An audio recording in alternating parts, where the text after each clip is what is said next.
সেটা ছুঁড়ে ফেলা যায় এবং সেটা গিয়ে আমরা জিজ্ঞাসাবাদ করি এবং তারপরে খুঁজে বের করি এবং এদেরকে সার্চ করে এই ফায়ার হাউসটাকে রেখেছে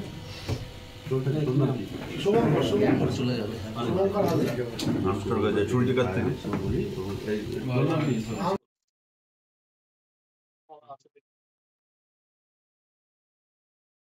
এবং আইডিয়া করতে পারছিলাম এতটা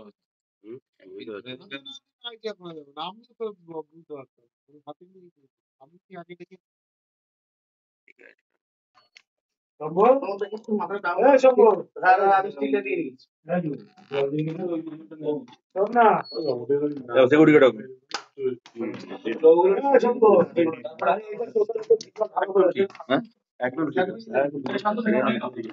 আমার লোগোটা তো নেই লোগো নেই স্যার উঠতে দে চলো আমাদের একটু টান স্যার রেডি আছে সুমন একটু ধরে যান একটু ধরে যান গতকাল ইংরেজি 27/11/2024 তারিখে রাত্রেবেলা একটা ইনফরমেশন আসে ওসি অশোকনগরের কাছে যে ওখানে আসামনে দোগাছিয়া বলে যে জায়গা আছে অশোকনগর থানার অন্তর্গত আমাদের ফোনটা এসেছিল যে ওখানে একটা চিল্লাচিল্লি চলছে, 3টে লোককে সন্দেহভাজন লোককে ধরে রেখেছে, ইমিডিয়েট পুলিশ পাঠানো। এই খবরটা পেয়েই এখান থেকে পুলিশ রওনা হয়ে যায় এবং ওখানে পৌঁছালেই ওখানে যে আছে সাদ্দাম মন্ডল দোগাছিয়ার বাড়ি, তার সাথে কথাবার্তা হয় এবং আরো লোকজন ছিল তার সাথে ওখানকার স্থানীয় ক্লাবে এবং তদন্তে জানা যায় যে ওরা রাত 10:45 নাগাদ গতকালকে ক্লাবের সামনে বসেছিল এই সাদ্দাম মন্ডল এবং সাথে কিছু লোকজন নিয়ে। হঠাৎ করে একটা গাড়ি আসে দ্রুত গতিতে এবং ওদের থেকে একটু দূরে গাড়িটি দাঁড়ায় এবং গাড়ি থেকে খুব চিল্লাচিল্লির শব্দ শুনে এই সাদ্দাম মন্ডল সঙ্গে আরো বন্ধু বান্ধব নিয়ে ওরা এগিয়ে যায়। এগিয়ে গেলে দেখে 3টে লোক যাদের আনুমানিক বয়স সব 35-36 এরকম,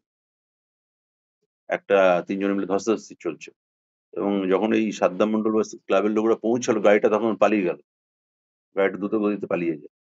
তখন এই 3জনের মধ্যে একজনকে ওরা জিজ্ঞেস করে নাম, তার নাম বলে বিভূতি বিশ্বাস, যার বাড়ি কিনা নারায়ণ গোপালগঞ্জ বনগাঁ থানার অন্তর্গত। সে তখন অভিযোগ করে ওই ক্লাবের লোকদের কাছে যে আমি দত্তপুর স্টেশনের কাছে ছিলাম রাত 9:40 নাগাদ, এই যে 3 ব্যক্তি বা সঙ্গে আরো একজন ছিল যে কিনা পালিয়ে গেছে ওই গাড়ির সাথে, ওকে গাড়িতে করে তুলে নেয় এবং নিজেদের পুলিশ পরিচয় দেয়, দত্তপুর থানা পুলিশ বলে। আর ওর থেকে কিছু টাকা ছিনতাই করে, কিছু টাকা। এবার এই যে গাড়িটা এলো দ্রুত গতিতে, গাড়িটা যখন দাঁড়ালো এই সুযোগে ও নেমে চিৎকার করছিল, গাড়িটা দেখে এসে চিল্লাচিল্লি করলে তো ক্লাবের ছেলেরা গেল এবং আরো তারা জানতে পারে, বাকিদের নামও জানতে পারে, তারা জিজ্ঞাসাবাদ করে যে একজনের নাম শুভঙ্কর হালদার, বাড়ি গোবড়া সৌরভনগর থানা অন্তর্গত, এবং আরেকজনের নাম রাজেশ ঠাকুর, বাড়ি বাদুরিয়া। যে দুজন, তাদের কোমরে কিছু ছিল বলে তারা সন্দেহ হচ্ছিল এবং তারা এবং এই যে আপনার বিভূতি বিশ্বাস ওদের কাছে কনফেস করে যে ওদের টাকা তো নিয়েছে, আবার ধরে ওর থেকে ওটা যে মূল্যবান জিনিস ছিল কিছু ও একটা প্যাকেটের মধ্যে রাখা, সেটা জঙ্গলে ফেলে দিয়েছে ওই সুযোগ। এটা করলে পুলিশ তো পৌঁছে যায়, কোর্টে একটা লিখিত দেয়, লিখিত দিলে সেইভাবে লিখিতটা নিয়ে থানাতে পাঠিয়ে দেয় আমাদের পুলিশ স্কোয়াড দিয়ে, মেসেঞ্জার দিয়ে, এবং কেস স্টার্ট হয়। কেসের তদন্ত করে আমরা ওই সার্চ করি, সার্চ করলে আমরা সোনার 6টা বিস্কুট উদ্ধার হয়, যার আনুমানিক মূল্য বেড়ে 60-65 লাখ টাকা আনুমানিক মূল্য, এবং একজনের কাছ থেকে একটা পাইপ গান পায় লোডেড উইথ লাইভ কার্টিজ, এবং আরেকজনের কাছ থেকে একটা ছুরি উদ্ধার হয়।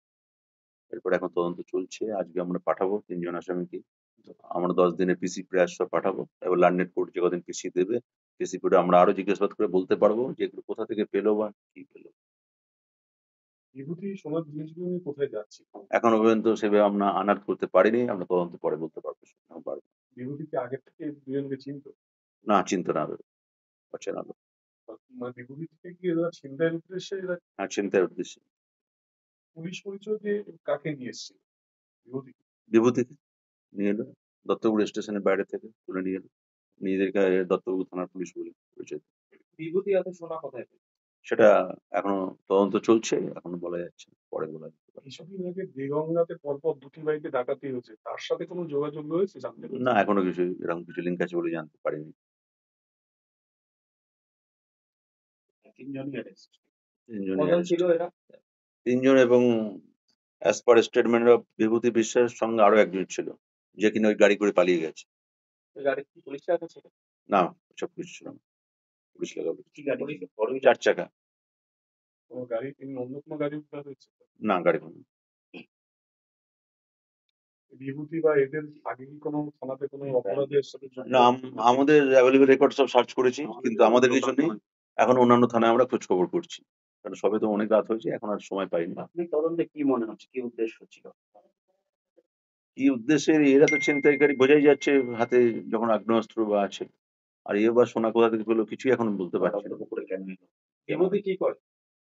বিভূতি এইসব লেবারের কাজ করে, বলছে আমি সোনা নেওয়া নিয়ে যাই, এটাই বলছে। কাগজ আমাদের এখনো দেখাতে পারেনি, জানি না এখন কি আছে, পরে বলতে পারবো সব। সোনা পাচারের সাথে যুক্ত? পাচার বা কোনো দোকানে কারোর হয়ে নিয়ে যাচ্ছে কিনা এখনো এসব কিছু বলতে পারছি না। এগুলো ওজন কি হবে বিস্কুটগুলো? ওই 600 সামথিং।